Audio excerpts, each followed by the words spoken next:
Hey, what's up guys? This is Danica. I'm the digital director here at WWD, and we are live with Alex Badia, the Women's Wear Daily Style Director. And Alex is just heading off to Men's Weeks in London, to Milan and in Paris, and he's also going to Petit Uomo in Florence. And I thought we would just grab him for 10-15 minutes before he jets off tonight to ask him some hard-hitting questions about working in men's fashion. And I'm sure you guys have a lot of questions, so start leaving them below, and we'll try to get through a few of them. We're going to be doing this for about 15 minutes. Just so you know, this is Alex's first Facebook Live, and so please make him feel welcome. So let's talk a little bit about your work history. How did you decide that you wanted to do men's fashion and not women's fashion or mixed fashion? Well, to be honest, it was a little bit of an accident. I started working in women's fashion, and then a friend of mine called me and said there is an opening at a men's magazine, and they were giving me a better title. What was the title? Associate Fashion Editor. Oh, entry-level jobs, Yeah, I was an assistant fashion editor, and then Marie Claire said, come over and then we'll give you assistant sittings editor. And I thought, assistants, associates, I'm gonna go for associate. And that was a men's magazine at DNR. That is the brother of Women's Wear Daily. Wait, so tell us, for our watchers out there, what a sittings editor does. A sittings editor is someone that goes to the shoots and sometimes styles, sometimes produces, but it's always at shoots. A sittings editor is basically someone who is in every shoot making sure that everything works well and that the idea and the concept is executed properly. It's really fun. So you're sort of like the fashion photo shoot police. You got it. I like that. So tell us a little bit about how your job has evolved and what you do now, what like a normal day looks like for you now. Well, as you know, the days here change from one day to another. That's what I like the most, the fact that it's never the same. So one day we can be with Jason Derulo, like we were 2 days ago, talking about his dance moves, or the next day we're casting a story, or we're doing a fashion preview. What I like the most is the unpredictability. You never know what's gonna happen. I could not sit at an office and do the same thing every day. For that, I would go to work at a bank and make $1 million. Yeah, how do we make $1 million? I don't know. I have one more question before we start getting to the questions in the comments, but I forgot my question. Oh, no, I do. I remember my question. So this has been my number one question. Yes. I went to fashion school too, and I feel like a lot of the designers and the stylists and the really visual people who went to fashion school, they not only have a talent and they have innate good taste, or maybe because they've seen so much, that maybe they have like a different kind of childhood where they were exposed to a lot more visual things. But for someone who decides they want to do fashion when they're a little bit older, maybe after college, how do you cultivate good taste? You know what? I know that they say that good taste is innate. It is, but you also can learn a lot of things that you don't know. I mean, I think that my dad, for example, was such an incredible dresser back in Spain with Spanish. So I think that he really influenced me, but I think that by going to shows, by looking at magazines, by doing your homework, your taste can evolve and then become more refined. I think that don't think that because you feel and you see someone doing something amazing that you can never get there. You can get there. You just need to really study basically and learn the different things that you can do in order to get there. I think it's never ending though. It's exhausting in a way. You need to love it. You need to see everything. No, you need to love it. Seriously. I always say that you need to love clothes. Otherwise, what's the point? I love clothes. That's why I'm always like, it's work, but it's not really work. Yeah, and in a way, if you see everything, then you'll understand what you like and what you don't like, right? If you only see like 10 things, how do you know beyond that? And also, for example, traveling, that's why you hear designers being annoying at times. Like, oh, I went to India and I was transformed. Bullshit, you think. But then you go to India and you are transformed and you're like, wait a minute, the colors, the patterns, the smells, everything goes and transforms who you are. And then it makes you more rounded and your taste changes. Yeah, and I think that's part of the beauty of fashion. I don't know if this is something, I mean, when I got into fashion, I loved it because the idea that traveling was part of your job. Right. And you have these little reunions like 4 times a year with all your friends who live in different cities and who work in like Europe and in Asia, and you get to see each other and have like a touchstone where like, okay, we're having a shared experience of going to the Women's Fashion Week. I couldn't agree with you more, and also in menswear specifically, because I've seen both. The community and the sense of brotherhood is so intense that it's great. You do help each other and learn each other from each other. I think I cannot wait to go. I mean, it's a lot of work, but as you said, it's like a reunion. It's lovely. Okay, we're gonna talk to Alex about so many things, including like how he packs for like a million weeks away. And then we were just talking this morning how it's like really cold in England and it's gonna be really hot in Italy. Like, man, how do you pack for that? Anyway, but let's answer some questions. So the first one says, hello, Alex. I own a vintage shop in Maine. Do you derive inspiration from vintage fashion? Okay, so this vintage fashion is basically an addiction. It's complicated for me because when you go into a store, I walk into Bardia's, and you like it or not, you've seen all those clothes already. You know what you're gonna see. You walk into a vintage store, and it's an emotional roller coaster for me because things remind me of my grandfather or a movie I watched back in the 60s. Well, I wasn't in the 60s movies, or maybe you like something that is 90s. There is a vintage store in Amsterdam, for example, that has every piece of clothing labeled with this is from the 90s, this is 2002, and it's really cute because they have an icon that represents that decade next to it. So it's like the 70s, you have a picture of Mick Jagger. So it's kind of very great in a way that when you walk in there, you don't know, I mean, I know what 70s, I know what 60s, but it's someone who doesn't know so much. It's a good way of shopping. But yes, vintage is by far my most favorite thing, especially in menswear and the history of uniforms. It's never ending. I need to come to your store. And I think for menswear, I've noticed with a lot of designers, they'll go to like Army Navy surplus stores and look for pieces from many different countries because there's so many ideas there, right? Like I went to Tokyo about a year ago, and I went to a store of vintage kimonos, and I mean, I'll never wear them, but I couldn't help myself. Where do you keep all your stuff? wait, where do you, I want to know how he, because Alex lives close to me, and the apartments in our neighborhood are like normal size, but they're not like, we live in New York City, they're small. How do you store do you have a storage space? Manhattan mini storage.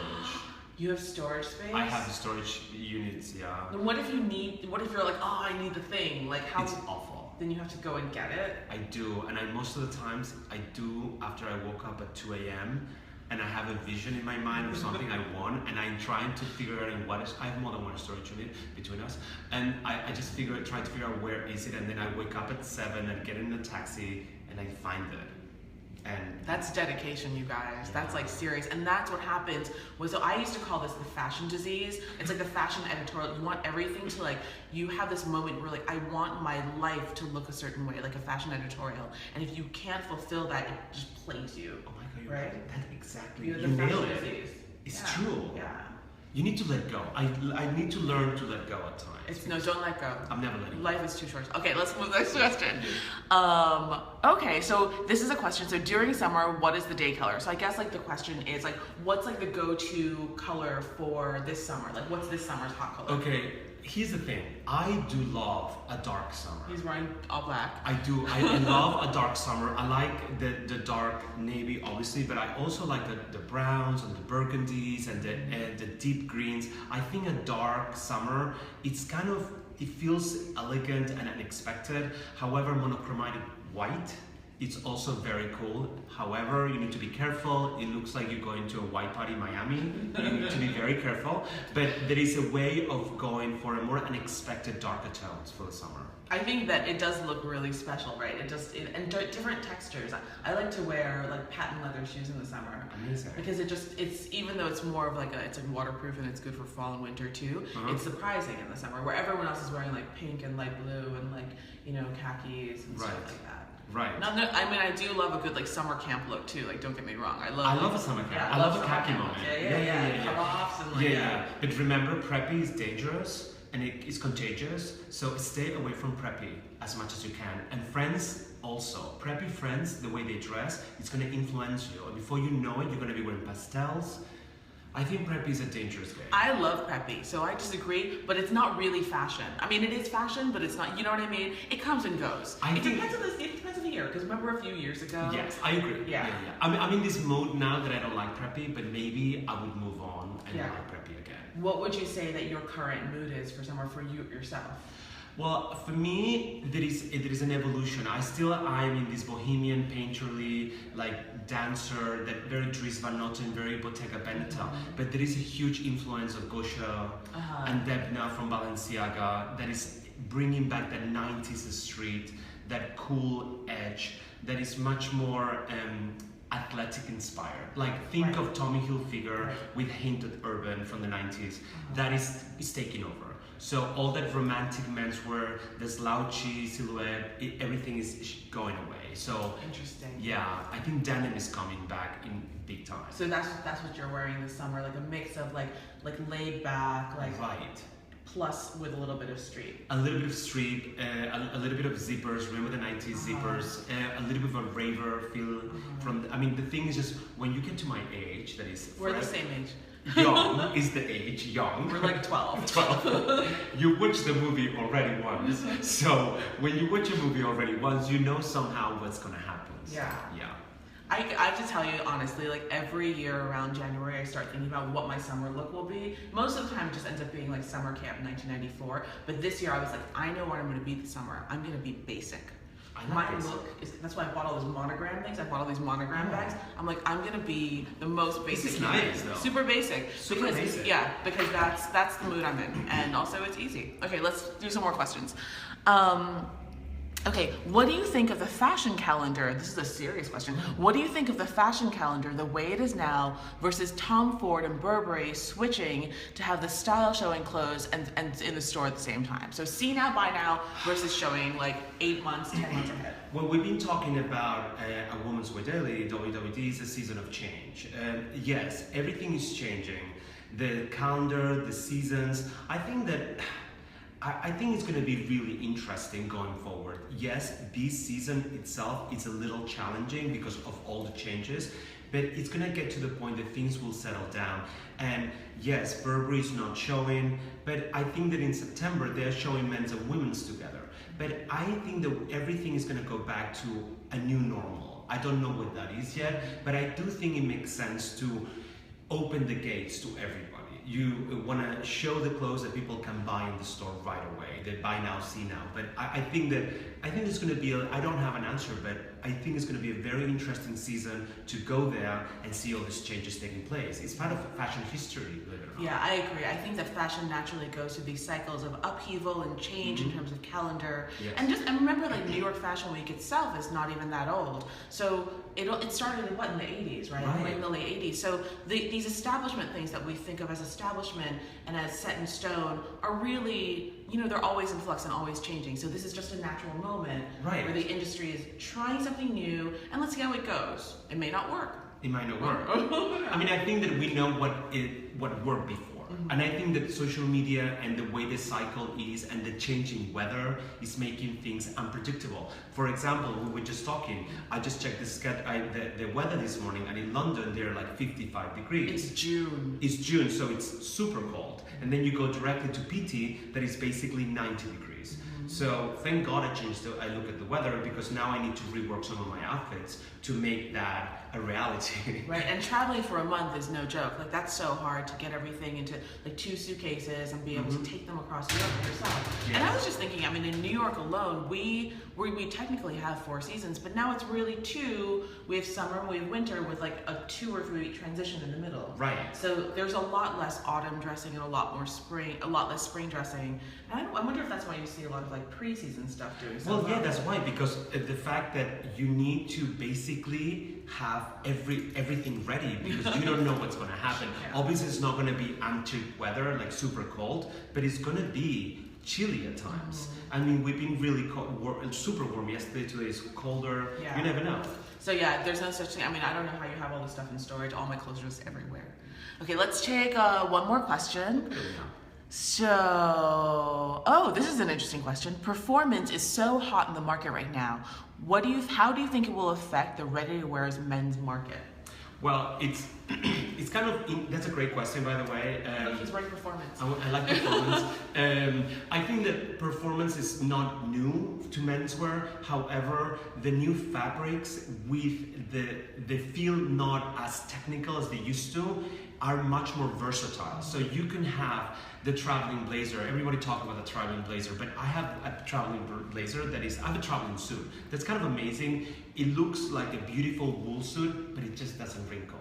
And it's not like that weird fabric. It feels like summer wool. So I think that technology is really changing the game. And also having these new fabrics in traditional silhouettes at times gives a completely different angle to the traditional clothes. Like let's say a trench coat in a new technological fabric can look really modern. So yeah, I think it's a game changer. I love technical fabrics. I love performance. I love anything that's like comfortable but also doesn't look comfortable, like things that feel like sweatpants but don't look like sweatpants. Right, I love that. I mean, yeah, I mean, we did suffer a lot through sweatpants, but now that is gone. Okay, I'm gonna ask you one more question. Yes. So when you travel, so you have a travel suit, do you change on the flight if you fly overnight, or do you... Well, it depends. Sometimes, because of the craziest schedule, people, I don't know if you know that the schedule is insane. Yeah. So we basically do not sleep for a month, and it's not like, oh, poor me, poor me. It is poor me. Yeah. It's like a month of not sleeping and working 12 to 14 hours a day. But it's not the first time. For example, I'm flying from Milan to Paris on Wednesday. And I land directly, and I go directly from the airplane into a car, into a show. La Mer. Yes, because right now there's so many shows in Paris that there is no time to otherwise do it. You need to stay in Milan to do recess, that is to go back to the houses and see the clothes up close. And I'm flying directly into a show.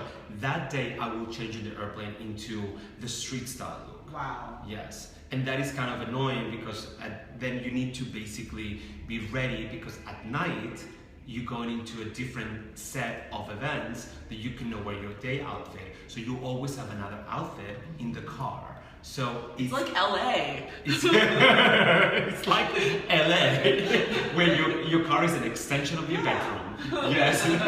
Basically, it's like Fashion Week is like LA. It's like LA. That's my takeaway. Anyway, okay, well, thank you so much, you guys, for tuning in. Look for Alex's coverage. He's going to be traveling through Europe over the next month. He will not be back in New York for a month, but he will be working like 18-hour days covering fashion. He'll be writing for the site. He'll be shooting things. Watch for our social media. Watch his social media. What is your handle? At the Alex Badia, THE Alex Badia. He's the Alex Badia. The Alex Badia. Yeah. Thank you guys so much for watching, and tune in again soon. Bye.